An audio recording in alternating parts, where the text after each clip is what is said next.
Hi, I'm Dr. Govind Mittal.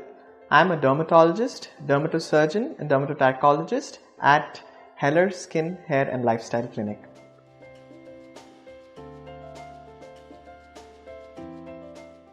Hair transplant surgery forms an important pillar in the treatment of patients with hair loss and alopecia.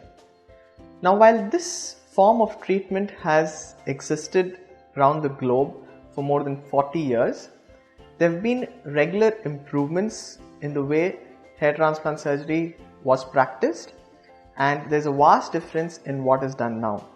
In fact, it has become a very popular form of treatment for balding in India in the last decade.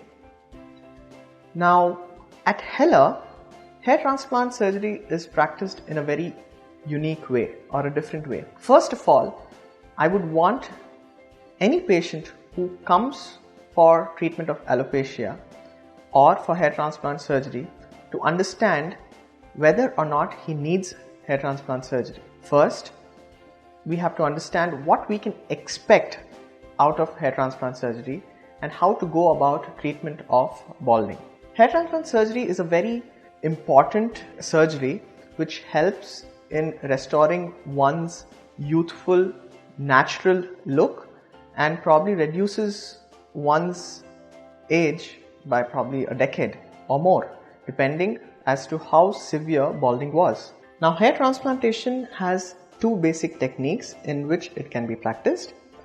One is FUT or Follicular Unit transplantation, and second is FUE or Follicular Unit extraction.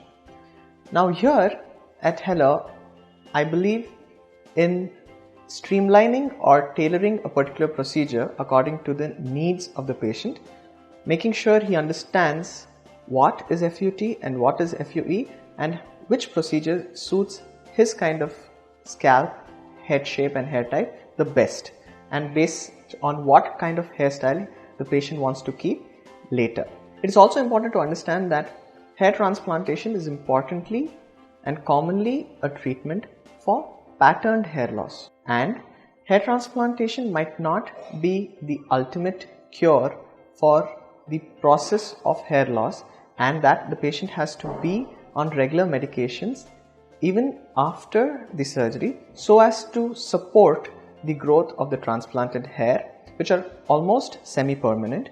However, the existing hair that the patient had before surgery, those need to be maintained with medication and with procedures such as PRP so as to prevent any kind of further hair loss and balding. I strongly believe that hair transplant surgery is an art and involves a lot of preparation on this part of the patient as well as on the part of the doctor, because the hairline of the patient has to be designed naturally and something that suits his face and head structure. So I would actually request all the patients to make an informed decision about what they are actually looking for in terms of hair growth and understand the hair transplant procedure before they actually opt for it.